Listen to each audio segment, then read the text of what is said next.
Hey, it's Scott Kubo. There's a lot of videos out there showing autopilot in the open highway or on surface roads, but here's a short little video showing what it's like to drive with autopilot in moderately heavy traffic. This is your typical Los Angeles traffic.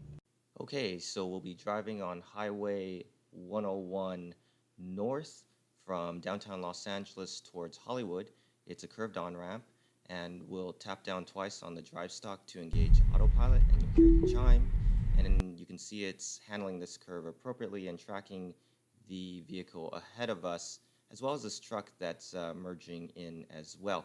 Now we already have Navigate on Autopilot on, so when it detects that it's on the highway by GPS, you'll hear the chime, and the two-lane lines turn into a blue single line to indicate the driving path. And Autopilot wants to change lanes to the left, and it asks for confirmation, and we do this by using the turn signal indicator, and it starts to move over, but you can see these two lanes merge into one, so it needs to cancel that lane change and center itself in the current lane.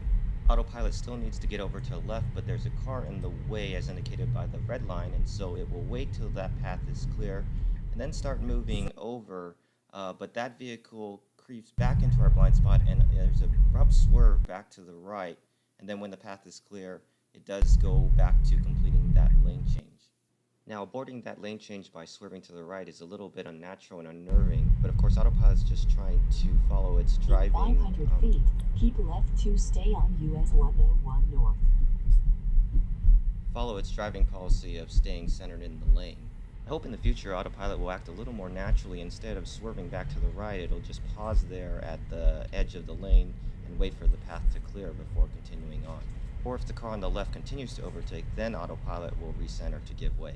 Now this van on the left is going to cut in, and you can see as it crosses over the line, Autopilot slows down just gradually to let it in and starts tracking and pacing speed with it.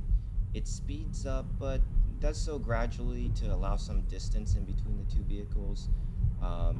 This is very safe and would make a driving instructor proud, but a lot of people complain that Autopilot should speed up a lot faster because, of course, people drive pretty aggressively in many parts of the world, including Los Angeles, of course. Now here, Autopilot wants to change lanes to the left again, but of course there's a vehicle in the way, so it won't.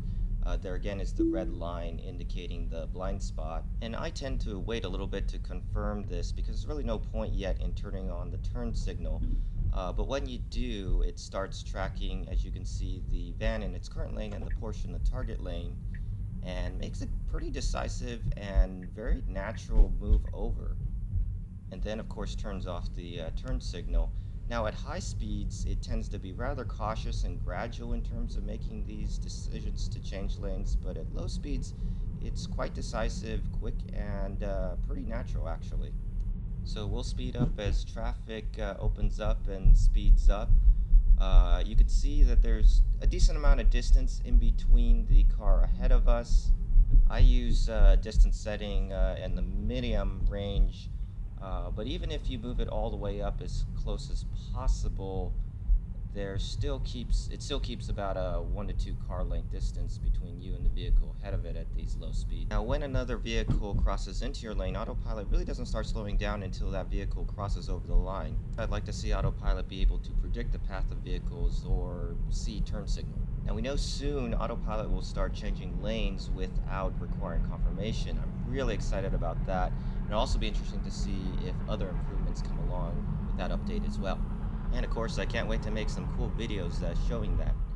Well, it looks like traffic is speeding up, so that'll about do it. When traffic is really dense, Autopilot really struggles because it's just not aggressive enough to nudge itself into these lanes. But as you've just seen, when there's about 2 car lengths between vehicles, Autopilot does quite well.